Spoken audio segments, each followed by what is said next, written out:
അപ്പോൾ പ്രിയമുള്ളവരെ, അതുകൊണ്ട് കാലഘട്ടത്തിൻ്റെ സ്വരം നമ്മൾ തിരിച്ചറിയാൻ എക്യുപ്ഡ് ആകണം. അതാണ് ഇനി എനിക്ക് പറയാനായിട്ടുള്ളത്. അപ്പോൾ കുറച്ച് പ്രാക്ടിക്കലായിട്ടുള്ള കാര്യം പറയുകയാണ്. ഈ കാലഘട്ടത്തിൽ ദൈവം ഒരു ബിഷപ്പ് എന്ന നിലയിൽ എന്നോട് പറയുന്ന ദൈവസ്വരം ഈ കാലഘട്ടത്തിൽ എനിക്ക് തിരിച്ചറിയാൻ പറ്റിയില്ലെങ്കിൽ ഒരു പക്ഷേ ഒരു കൊർണേലിയൂസ് ചിലപ്പോൾ കേൾക്കേണ്ടത് കേൾക്കാതെ പോകും. അങ്ങനെ വന്നാൽ ചിലപ്പോൾ ഒരു സമൂഹത്തിൻ്റെ മുഴുവൻ, ഒരു കാലഘട്ടത്തിലെ ഒരു തലമുറയുടെ, ഒരു സമൂഹത്തിൻ്റെ മുഴുവൻ വെളിച്ചം അതുമൂലം അസ്തമിച്ചു പോയേക്കാം. അതുകൊണ്ട് ഓരോ ആത്മാവും ബലപ്പെട്ടതാണ്. അതുകൊണ്ട് നിങ്ങളൊരു വനിതാ സമാജത്തിൻ്റെ മെമ്പർ എന്ന നിലയിൽ നിങ്ങൾക്ക് ഈ കാലഘട്ടത്തിൻ്റെ വെളിപാട് നിങ്ങളുടെ ഉള്ളിൽ ദൈവം തരും. അത് കേൾക്കാൻ നിങ്ങൾക്ക് സാധിച്ചില്ലെങ്കിൽ ഒരുപക്ഷെ നിങ്ങളുടെ മക്കൾക്കായിരിക്കാം ദൈവം അത് പകർന്നു കൊടുക്കേണ്ടത്. അത് ലഭിക്കാതെ പോകും, അവർക്ക് കിട്ടാതെ പോകും. അതുകൊണ്ട് ചിലപ്പോൾ അവരെന്ത് ചെയ്യും, വഴിതെറ്റി ദൈവരാജ്യത്തിൽ നിന്നും ദൈവസഭയിൽ നിന്നും ചിലപ്പം വിട്ടുപോയെന്നിരിക്കാം. അതുപോലെ ഒരു വനിതാ സമാജത്തിൻ്റെ സെക്രട്ടറിക്ക് ഒരു വെളിപാടുണ്ട്, അത് ലഭിച്ചിരിക്കണം. അപ്പോൾ പ്രിയമുള്ളവരെ, ഒരിക്കൽ ഇവിടെ ഈ പരിശുദ്ധാത്മാവിൻ്റെ വരദാനങ്ങളും നേതൃത്വ പരിശീലനത്തിനുമായിട്ടൊരു ധ്യാനം ആരംഭിച്ചിവിടെ. അപ്പോൾ ഞാൻ പറഞ്ഞു, പരിശുദ്ധാത്മാവ് നമുക്ക് നൽകുന്ന സ്വരം കേൾക്കാനും അതനുസരിച്ച് ശുശ്രൂഷ ചെയ്യാനും പറ്റുന്ന രീതിയിലൊരു ധ്യാനമാണ് നമ്മളിവിടെ നടത്തുന്നത്. അപ്പോൾ കൊണ്ട് കുറച്ച് ആളുകളെ വന്നുള്ളൂ. അപ്പോൾ കുറച്ച് ആളുകൾ വന്ന് ധ്യാനം നടത്തി എങ്ങനെ കൊണ്ടുവന്ന് പരിശുദ്ധാത്മാവ് എന്താണ്, എങ്ങനെയാണ് ആദിമ നൂറ്റാണ്ടിൽ പ്രവർത്തിച്ചത്, ഈ കാലഘട്ടത്തിൽ എങ്ങനെയാണ് പ്രവർത്തിച്ചുകൊണ്ടിരിക്കുന്നത്, ധ്യാന കേന്ദ്രത്തിൽ എങ്ങനെയാണ് പ്രവർത്തിച്ചുകൊണ്ടിരിക്കുന്നത്, എൻ്റെ അതിനെക്കുറിച്ചുള്ള എക്സ്പീരിയൻസ് എന്താണ്, പരിമിതമായ എൻ്റെ അറിവും എക്സ്പീരിയൻസൊക്കെ ഞാൻ പങ്കുവച്ചു.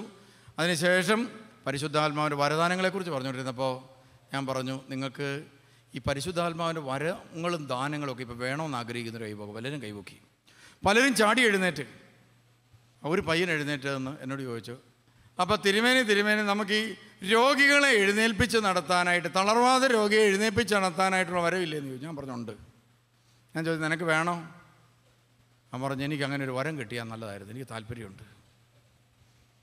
അപ്പം ഞാൻ പറഞ്ഞ്, ആ വരം കിട്ടാനുള്ള ഒരു പ്രത്യേക ദൈവവചനവും ചില പ്രത്യേക ക്രമീകരണമുണ്ട്, അത് ഞാൻ നിനക്ക് പറഞ്ഞു തരാൻ പോവുകയാണ്. പക്ഷെ ഇന്ന് പറയുകയല്ല, നാളെ പറയും. പിറ്റേ ദിവസം അത് പറയാൻ മറന്നുപോയി. അവൻ ചാടി എഴുന്നേറ്റ് ചോദിച്ചു, തളർവാദ രോഗിയെ എഴുന്നേൽപ്പിച്ച് നടത്താൻ പഠിപ്പിക്കാമെന്ന് പറഞ്ഞിട്ട് തിരുമേനി പഠിപ്പിച്ചില്ലല്ലോ. ഞാൻ പറഞ്ഞു, മറന്നുപോയി, പഠിപ്പിക്കാം. ഞാൻ പറഞ്ഞു, ഒരു തളർവാദ രോഗിയെ എഴുന്നേൽപ്പിച്ച് നടത്തുന്ന ഒരു വിദ്യ നിങ്ങളെ പഠിപ്പിക്കാൻ പോവുകയാണ്. യേശു എങ്ങനെയാണ് ചെയ്തത്, അത് നിങ്ങളെ പഠിപ്പിക്കാൻ പോവുകയാണ്. അവർക്ക് സന്തോഷമായി. നിങ്ങളും എഴുതിയെടുത്തോ, ബുക്കൊക്കെ കയ്യിലുണ്ടല്ലോ, എങ്ങനെയാണ് എന്നുള്ളത്. പ്രിയമുള്ളവർ, ആദ്യം ഒരു തളർവാദ രോഗിയെ എഴുന്നേൽപ്പിച്ച് നടത്തണമെങ്കിൽ എന്ത് വേണം? ഒരു തളർവാദ രോഗി ഉണ്ടായിരിക്കണം, അതാദ്യം വേണ്ടത്. അപ്പോൾ ഞാൻ ഈ പയ്യനോട് പറഞ്ഞു, എടാ ഒരു തളർവാദ രോഗി ഉണ്ടായിരിക്കണം. അവൻ പറഞ്ഞു, ഞങ്ങളുടെ വീടിൻ്റെ അടുത്ത് ഒരമ്മച്ചി തളർന്ന് കിടപ്പുണ്ട്. ഞാൻ എത്ര വർഷമായി? 8 വർഷം. ഞാൻ പറഞ്ഞു, എങ്കിൽ നീ ഈ അമ്മച്ചിയാണ് ആദ്യം ഉദ്ദേശിക്കേണ്ടത്. ഇത് വെച്ചോണ്ടായിരിക്കും ഇനി പഠിപ്പിക്കുന്നത്. അതുകൊണ്ട് നീ ഈ അമ്മച്ചി എഴുന്നേൽപ്പിക്കാനുള്ള മാർഗ്ഗം ഞാൻ പറഞ്ഞു തരാം. അപ്പോൾ അവന് ഭയങ്കര സന്തോഷമായി. ആളുകളും എന്നാൽ ഇത് കേട്ടേക്കാം, അങ്ങനെ നിങ്ങളെപ്പോലെ തന്നെ ഇപ്പോൾ ബുക്കൊക്കെ എടുത്ത് എഴുതിയെടുക്കാനിരിക്കുകയാണ്. കാരണം തൊട്ടപ്പുറത്ത് ഒരു വലിയ അമ്മായിയമ്മ കിടക്കുകയാണല്ലോ. അപ്പോൾ എഴുന്നേൽപ്പിച്ച് വിടുകയാണെങ്കിൽ നമുക്ക് സൗകര്യമായി. പ്രിയമുള്ളവർ, ഞാൻ അവനോട് പറഞ്ഞ്, നീ ഈ ധ്യാനം കഴിയുമ്പോൾ നേരെ ഈ തളർവാദ രോഗിയുടെ അടുക്കിലേക്ക് ചെല്ലണം. എന്നിട്ട് പറയണം, യേശുക്രിസ്തുവിൻ്റെ നാമത്തിൽ എഴുന്നേറ്റ്. അപ്പോൾ എന്ത് സംഭവിക്കും? നിങ്ങളൊന്ന് പോയി ചെയ്തു നോക്കണം. അപ്പം അറിയാം, ചിലപ്പോൾ എഴുന്നേറ്റ് നടക്കാതിരിക്കാനും സാധ്യതയുണ്ട്. 2 സാധ്യതയുണ്ട്. ഒന്നുകിൽ നടക്കും, ഒന്നുകിൽ നടക്കാതിരിക്കും. എത്രയോ രോഗികളെ ഞങ്ങൾ പോയി തൈലാഭിഷേകം ചെയ്തിട്ടുണ്ട്. രക്ഷപ്പെടുമെന്ന് വിചാരിച്ചാൽ എത്രയോ പേര് തട്ടിപ്പോയിരിക്കുന്നു. തട്ടിപ്പോകുമെന്ന് വിചാരിച്ചുകൊണ്ട് പ്രിയമുള്ളവരെ എത്രയോ പേർക്ക് തൈലാഭിഷേകം കൊടുത്തിരിക്കുന്നു, എത്രയോ പേര് ഇപ്പോൾ ജീവിച്ചിരിക്കുന്നു. അപ്പോൾ അതുകൊണ്ട് നമ്മുടെ കയ്യിലുള്ള കാര്യമല്ല. അതുകൊണ്ട് നമുക്ക് പറയാൻ പറ്റുന്നൊരു കാര്യമുണ്ട്, നസറേയനായ യേശുക്രിസ്തുവിൻ്റെ നാമത്തിൽ എഴുന്നേറ്റ് നടക്കുക. പറഞ്ഞു, എനിക്ക് മനസ്സിലായത്. ഏതെങ്കിലും കാരണവശാൽ എഴുന്നേറ്റ് നടന്നില്ലെങ്കിൽ, എഴുന്നേറ്റ് നടന്നാൽ പിന്നെ പ്രശ്നമില്ല, നിനക്ക് എന്ത് ചെയ്യാം, ഇങ്ങ് പോരാ, അത് അമ്മച്ചി അങ്ങ് പൊക്കോളും. അമ്മച്ചിയുടെ കാര്യം നോക്കി പൊക്കോളും, നമ്മൾ നമ്മുടെ കാര്യം നോക്കി പോരുക. ഏതെങ്കിലും കാരണവശാൽ എഴുന്നേറ്റ് നടന്നില്ലെങ്കിൽ ഞാൻ പറഞ്ഞ്, നീ ഈ കഴുത്തിൻ്റെ ഇടവഴി കൈ അങ്ങോട്ട് ഇടണം, എന്നിട്ട് ഒരു കയ്യെ പിടിക്കണം, എന്നിട്ട് യേശുവിൻ്റെ നാമത്തിൽ എന്ന് പറഞ്ഞ് നിൻ്റെ ആരോഗ്യം, നീ ഒരു ആരോഗ്യമുള്ള ചെറുപ്പക്കാരനാണ്, ഒരു രോഗിയെ പൊക്കാനുള്ള ആരോഗ്യം നിനക്കുണ്ടാവും, നീ ഇങ്ങനെ എഴുന്നേറ്റ് നടക്കാമെന്ന് പറഞ്ഞ് പൊക്കണം. അന്നേരം ചിലപ്പോൾ പൊങ്ങും. കാരണം എന്താ? വെയിറ്റ് കൂടുതലായിരിക്കും, പൊങ്ങാൻ സാധ്യത കുറവാണ്. അപ്പം നീ പോയി നിൻ്റെ ഭാര്യയും കൂടെ കൂട്ടിക്കൊണ്ട് വരണം. എന്നിട്ട് അപ്പുറത്തും ഇപ്പുറത്ത് നിന്നിട്ട് യേശുവിൻ്റെ നാമത്തിൽ പൊക്കുക, എഴുന്നേക്കും. 100% ഉറപ്പാണ്. അവൻ പറഞ്ഞു ഇങ്ങനെ ഇരിക്കുക. എടാ ഞാൻ പറഞ്ഞു, എടാ നിനക്ക് ആരോഗ്യവും ശക്തിയുള്ളപ്പോൾ എന്തിന് നമ്മുടെ അടുത്തുള്ള ഈ വ്യക്തി തന്നെ എഴുന്നേറ്റ് നടക്കണം? നീ എന്തിനാ വാശി പിടിക്കുന്നത്? നിനക്ക് ആരോഗ്യം തന്നിരിക്കുന്നത്, നിനക്ക് കഴിവ് തന്നിരിക്കുന്നത് മറ്റൊരുത്തിന് വേണ്ടി കൂടിയാണ്. അതുകൊണ്ട് നിൻ്റെ ആരോഗ്യം അവന് വേണ്ടി ഉപയോഗിക്കുക. അപ്പോൾ ഇനി നിങ്ങൾ അഖിലമലങ്കര വനിതാ സമാജത്തിലെ ആളുകൾ നിൽക്കുന്ന സ്ഥലത്ത് ഇനി ഒരു രോഗിയും കിടക്കാൻ പാടില്ല. നിങ്ങളിവിടുന്ന് പോകുന്നതോടുകൂടി അടുത്തിരിക്കുന്ന രോഗികളെ, പ്രിയമുള്ളവരെ, അവരല്ല നോക്കേണ്ടത്. ഒരപ്പനും അമ്മയും കൂടെ കിടക്കുന്നു, മക്കളില്ല, അവരവിടെ പുഴുത്ത് മരിക്കേണ്ടവരല്ല. നമുക്ക് കാലഘട്ടത്തിൻ്റെ വെളിപാടാണത്. എൻ്റെ അടുത്ത്, ഒരു ക്രിസ്ത്യാനിയുടെ അടുത്ത് ഒരുത്തൻ വേദനിച്ച് കഴിയുന്നത് എനിക്ക് കിട്ടുന്ന വെളിപാടാണ്. നമ്മൾ തിരിച്ചറിയണം. അതാണ് കാലഘട്ടത്തിൻ്റെ വെളിപാട്. അപ്പോൾ നമുക്ക് എന്ത് ചെയ്യാൻ പറ്റും? ഒരു ദിവസം ഒരാൾ വെച്ച് അവർക്ക് ഭക്ഷണം കൊടുത്താൽ 365 പേര് മതി. 365 കുടുംബമുള്ള പള്ളിയിൽ ഒരുത്തൻ വേദനിച്ച് കിടന്ന് ഒരാൾ ഒരു ദിവസം വെച്ച് ആ വ്യക്തിയെ നോക്കിയാൽ, പ്രിയമുള്ളവരെ, 365 ദിവസം നോക്കാൻ ആളായി അല്ലേ? അങ്ങനെയാണെങ്കിൽ ഇവിടെ ഓൾഡ് ഏജ് ഹോമിൻ്റെ ആവശ്യമുണ്ടോ? ഇല്ല. ഞാനൊരിക്കൽ, പ്രിയമുള്ളവരെ, എനിക്ക് കിട്ടിയ വെളിപാടുകളൊക്കെ സ്വർഗത്തിൽ നിന്ന് ദൈവം ഇറങ്ങി വന്ന് തന്നതല്ല, ഇതുപോലെയാണ് വെളിപാട് തന്നത്. ഞാൻ ഓർക്കുകയാണ്, ഞാൻ അങ്കമാലി ഭദ്രാസനത്തിൻ്റെ ഹൈ റേഞ്ച് മേഖലയിൽ ഒരു പ്രസംഗത്തിന് നിൽക്കുക. വൈദികരുടെ ധ്യാനം നടത്തിക്കൊണ്ടിരിക്കുകയാണ്. വൈദികരുടെ ധ്യാനം നടത്തുമ്പോൾ എൻ്റെ ഫോണിലേക്ക് തുരുതുരാന്ന് ഫോൺ വന്നുകൊണ്ടിരിക്കുകയാണ്. ഞാൻ ഫോൺ എടുത്തില്ല. അത് കഴിഞ്ഞ് പുറത്തിറങ്ങിയപ്പോഴത്തേനും, പ്രിയമുള്ളവർ, ഞാൻ നോക്കുമ്പോൾ ഒരു 10-15 കോള് കിടപ്പുണ്ട്. ഞാൻ തിരിച്ച് വിളിച്ചു.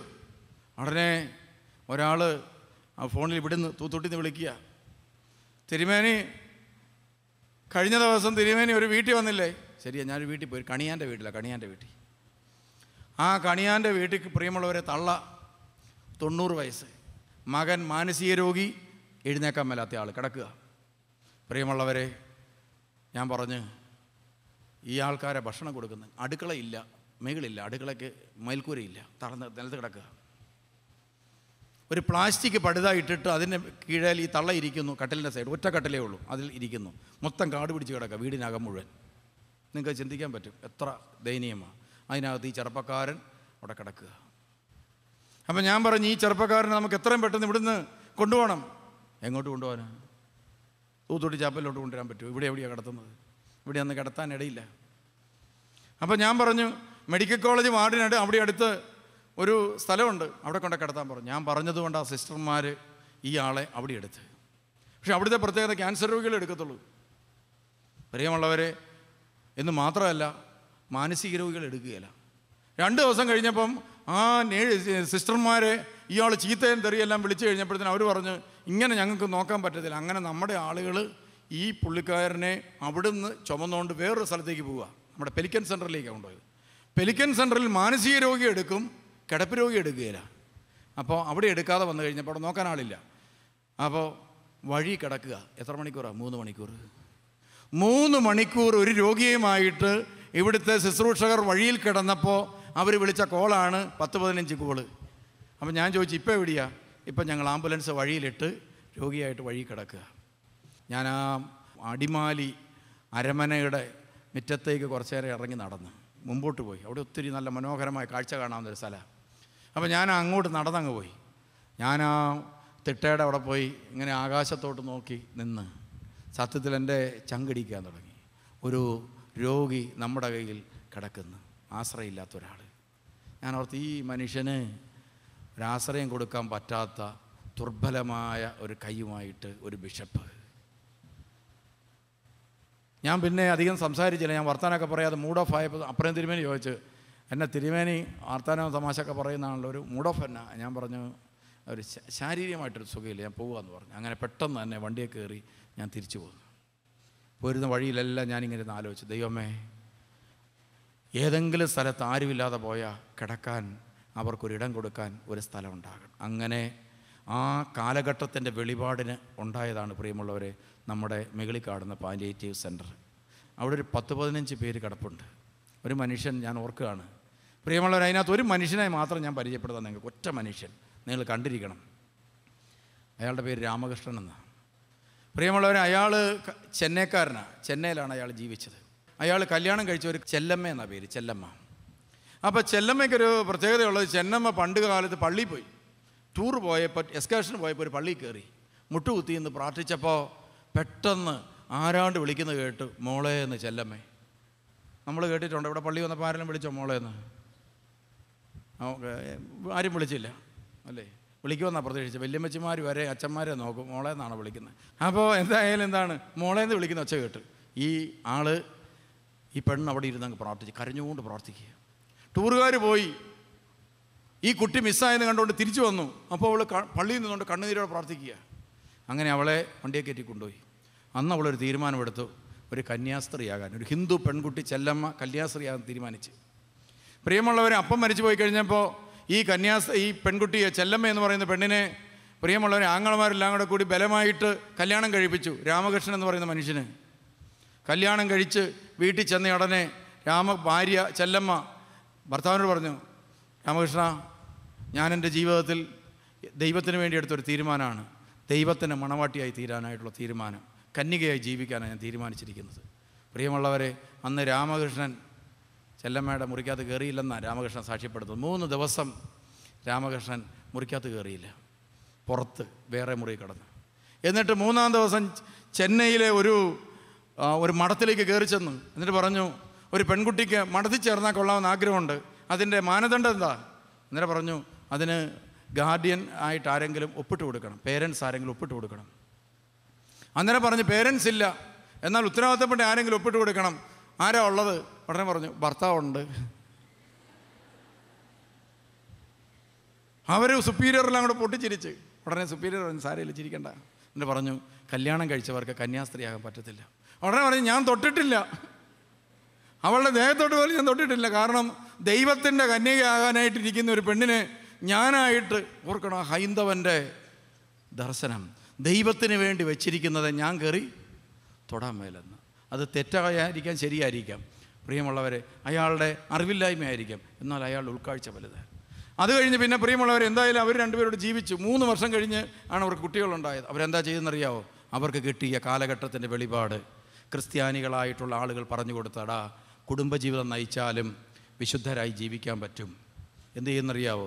തെരുവിലെ കുഞ്ഞുങ്ങളെ, പെൺകുട്ടികളെ എടുത്തുകൊണ്ട് വന്ന് സ്വന്തം വീട്ടിൽ വളർത്തി.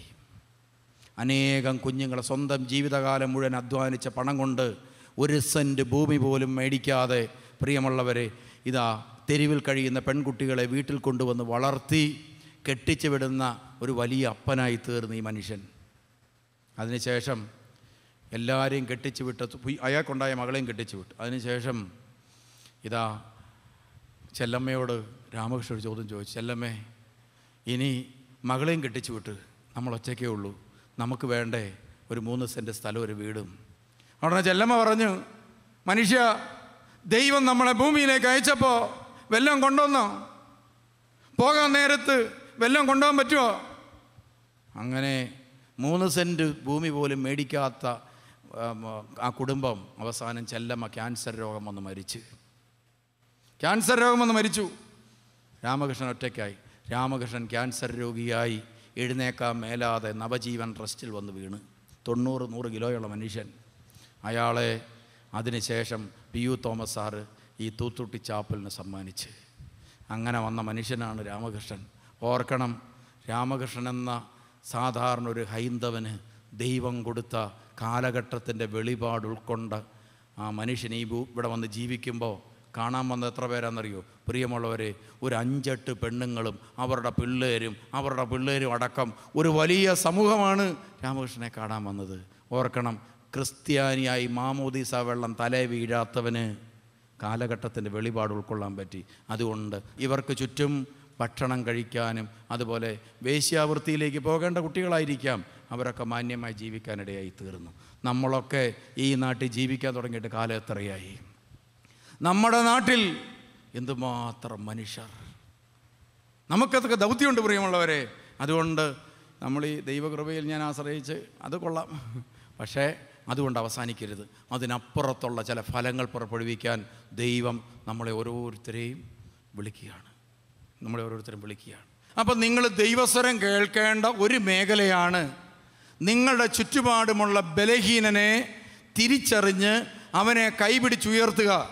പണം കൊടുത്താൽ മാത്രം പോരാ, പോയി ആശ്വസിപ്പിക്കണം, സാരമില്ലെന്ന് പറയണം, തകർന്നവനെ എഴുന്നേൽപ്പിക്കണം, ബലഹീനനെ താങ്ങണം, വഴിതെറ്റിപ്പോയാൽ തിരിച്ചു കൊണ്ടുവരണം. പ്രാർത്ഥിക്കേണ്ട മേഖലയാണ്, പ്രാർത്ഥിക്കണം.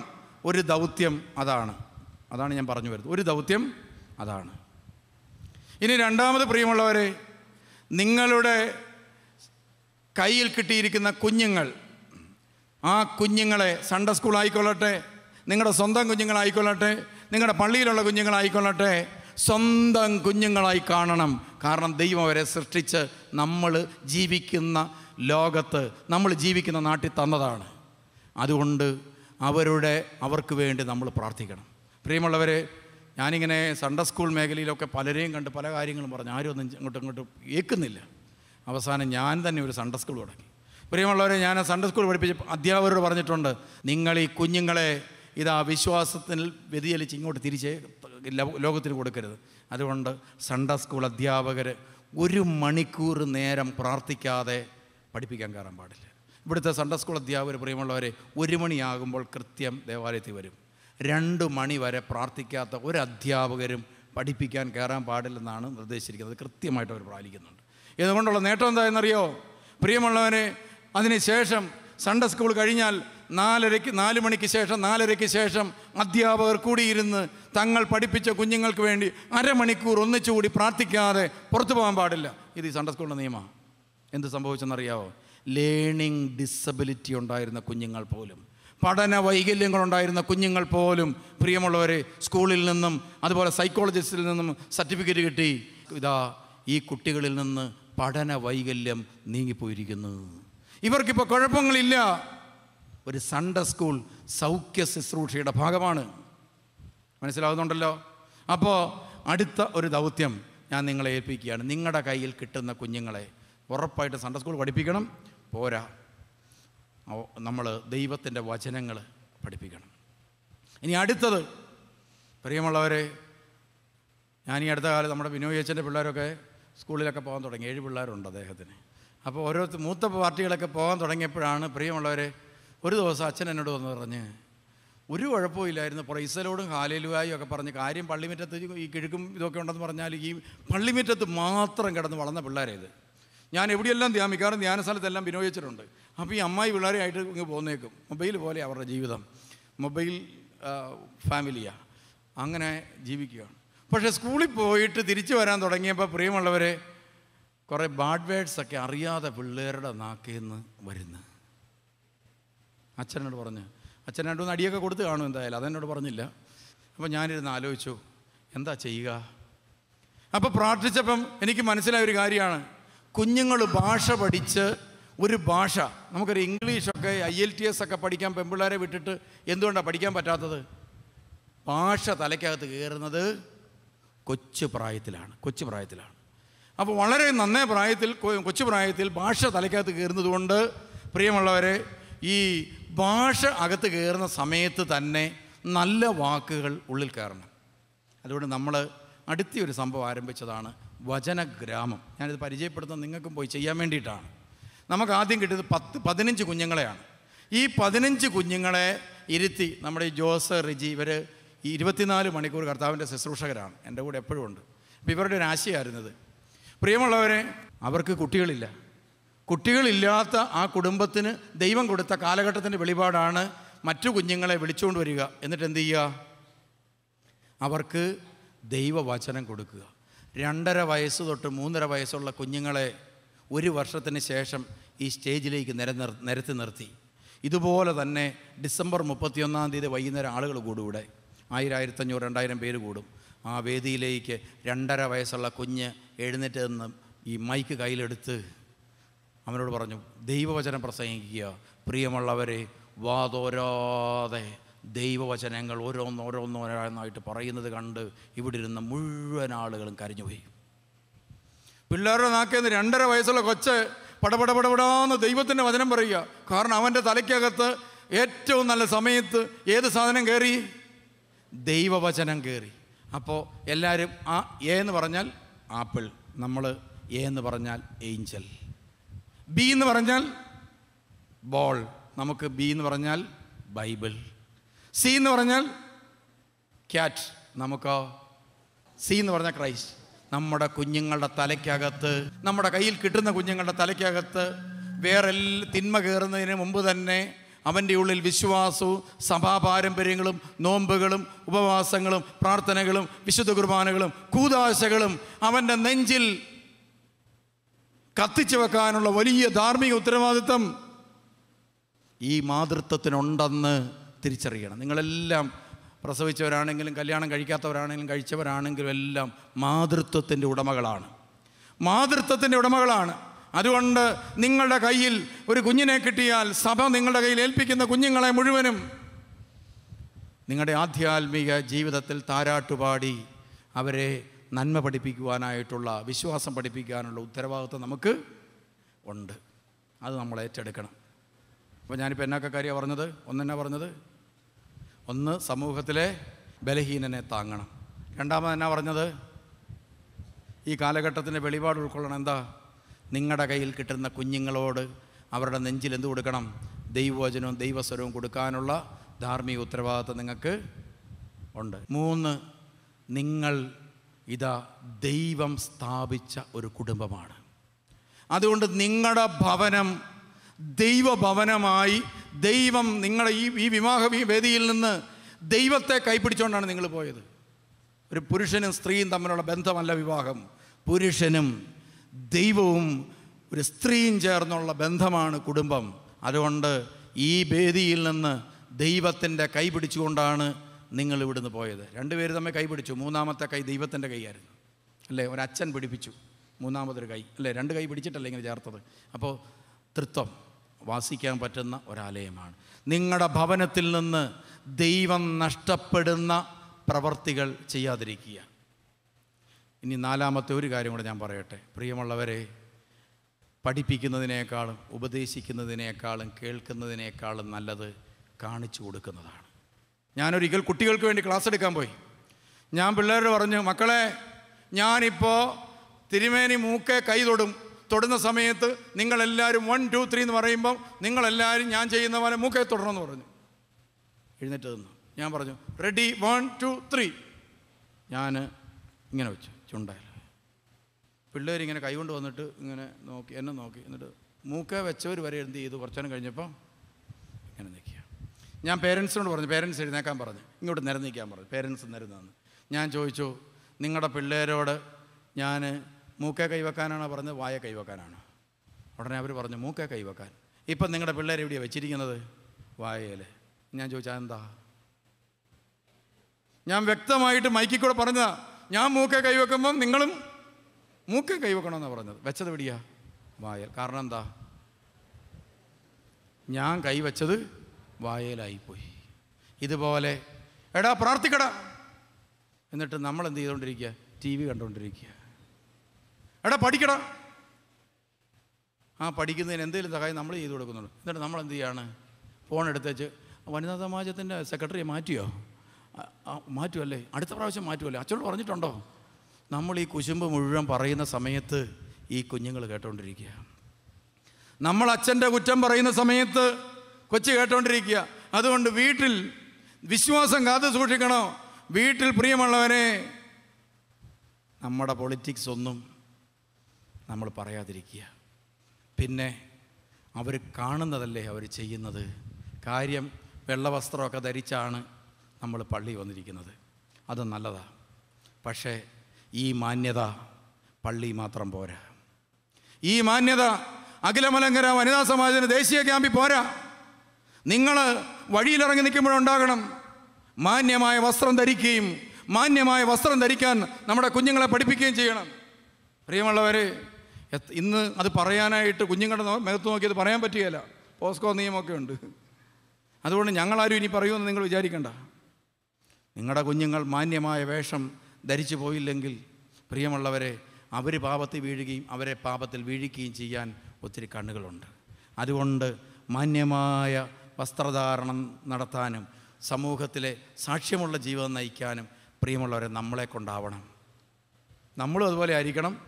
മറ്റുള്ളവരെയും ഇപ്പോഴത്തെ ഈ ഗ്ലാസ് പോലത്തെ സാധനമൊക്കെ ഉണ്ടല്ലോ, അതൊക്കെ നമ്മുടെ പിള്ളേരെ ഇടിക്കരുത്. അവർ വാശി പിടിക്കാൻ പറയണം, നമ്മുടെ കുടുംബത്തിനും നമ്മുടെ സഭയ്ക്കും നമ്മുടെ വിശ്വാസത്തിനും ചേർന്നല്ല മോളെ നീ ഇപ്പോൾ ഈ കൈ മുഴം കാണുന്ന സാധനം ഇടുന്നത്, കീറി തുരക്കള.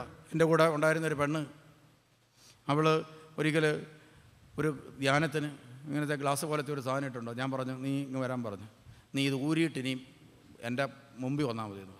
പ്രിയമുള്ളവരെ, ഒറ്റ പ്രാവശ്യം ഏതാണ്ട് 10,000 ചിട്ടൻ രൂപ 1,000-1,500 രൂപ കൊടുത്ത് അപ്പം മേടിച്ച് കൊടുത്ത ഡ്രസ്സാണ്. ഒറ്റ പ്രാവശ്യം ഇട്ടുള്ളൂ. ഞാൻ പറഞ്ഞു, മേലിൽ ഈ സാധനം ഇട്ടുകൊണ്ട് എൻ്റെ മുമ്പിൽ കാണരുതെന്ന് പറഞ്ഞു. പിന്നെ അവൾ ഇട്ട് കുറേ നാൾ കഴിഞ്ഞ് ഞാൻ ചോദിച്ചു, നീ അത് പറഞ്ഞു. തിരുമേനി പറഞ്ഞ് അന്ന് തന്നെ ഞാൻ എന്ത് ചെയ്യും, കട്ടിൻ്റെ അടി കയറ്റി വെച്ചാൽ പിന്നെ തുറന്നിട്ടേ ഇല്ല ഉണ്ടോ. അതുകൊണ്ട് എന്ത് ചെയ്യുന്നു, അവൾ കല്യാണം കഴിച്ച് പിള്ളേരായപ്പോൾ മാന്യമായ വസ്ത്രം ധരിപ്പിച്ചാണ് വളർത്തുന്നത്. ഞാൻ പറഞ്ഞതുകൊണ്ടാണ്. എല്ലാവർക്കും ഒന്നും ഇഷ്ടപ്പെടുകയില്ല.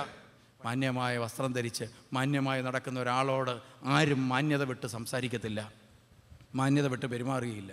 മാന്യമായി നിൽക്കുന്ന ഒരു പെൺകുട്ടിയോട് ആരും മാന്യതയില്ലാതെ ഇവിടെ സംസാരിക്കത്തില്ല പ്രിയമുള്ളവരെ. അതുകൊണ്ട് നമ്മൾ അതുകൂടി ശ്രദ്ധിക്കണം. അപ്പോൾ എനിക്കിനി അടുത്ത് പറയാനുള്ള പ്രിയമുള്ളവർ ഇതാണ്, നമ്മൾ സമൂഹത്തിൽ ഒരു സാക്ഷ്യം വഹിക്കാൻ വേണ്ടി വിളിക്കപ്പെട്ടിരിക്കുന്ന സമൂഹമാണ്. അതുകൊണ്ട് ഏത് സ്ഥലത്ത് ചെന്നാലും നമ്മൾ ക്രൈസ്തവ സാക്ഷ്യം ഉയർത്തണം. നമുക്കൊരു പ്രത്യേക പ്രസ്ഥാനമുണ്ട്, പാലിയേറ്റീവ് മിനിസ്ട്രി.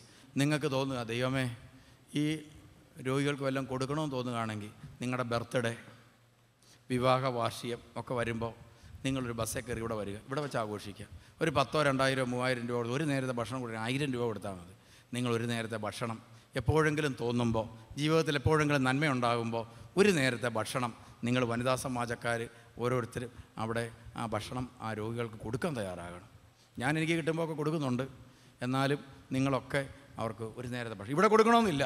ഏതെങ്കിലും സ്ഥലത്ത്, ഇവിടെ അമ്മ വീട് അടുത്തുണ്ട്, അതുപോലെ ഒത്തിരി സഭയ്ക്ക് ഒത്തിരി സ്ഥാപനം, പെലിക്കൻ സെൻ്റർ ഉണ്ട്, അങ്ങനെ പല സ്ഥാപനം. ഏതെങ്കിലും ഒരു സ്ഥലത്ത് പോയി നിങ്ങളുടെ ബർത്ത്ഡേ, വിവാഹ വാർഷികമൊക്കെ വരുമ്പോൾ നിങ്ങളുടെ പിള്ളേരെയും കൊണ്ട് പോയിട്ട് കിടപ്പ് രോഗികളും മേലാത്തവരും ഇല്ലാത്തവരുടെയും മുമ്പിൽ നിന്നൊക്കെ നിങ്ങളുടെ കുഞ്ഞുങ്ങൾ പഠിക്കട്ടെ. നിങ്ങളുടെ കുഞ്ഞുങ്ങളെ നിങ്ങൾ വലിയ ഹോട്ടലിൽ കൊണ്ടുപോയി ഇത് നടത്തുമ്പോൾ നിങ്ങളുടെ അടുത്ത കൂട്ടുകാരെന്നെ നടത്തുന്നത് അതിനേക്കാൾ വലിയ ഹോട്ടലിലായിരിക്കും. അങ്ങനെ അവൻ്റെ മനസ്സിൽ മത്സരബുദ്ധി വളർത്താതെ ഇല്ലാത്തവൻ്റെ മുമ്പിൽ അത് ചെയ്യാൻ നമ്മളൊന്ന് പഠിപ്പിച്ചേ.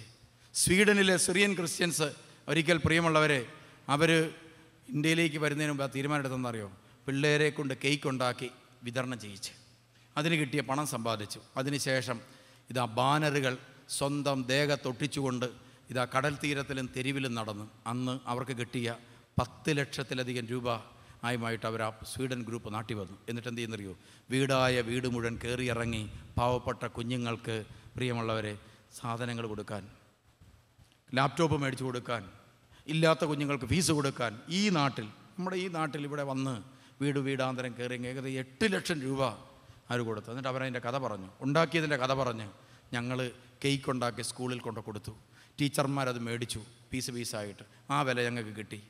അതുകൂടാതെ ഞങ്ങൾ ചെറിയ ചെറിയ കാതിപ്പൂ സാധനങ്ങളൊക്കെ ഉണ്ടാക്കി കൊടുത്തു, അതിൻ്റെ പൈസ ഞങ്ങൾക്ക് കിട്ടി, അത് കളക്ട് ചെയ്തു.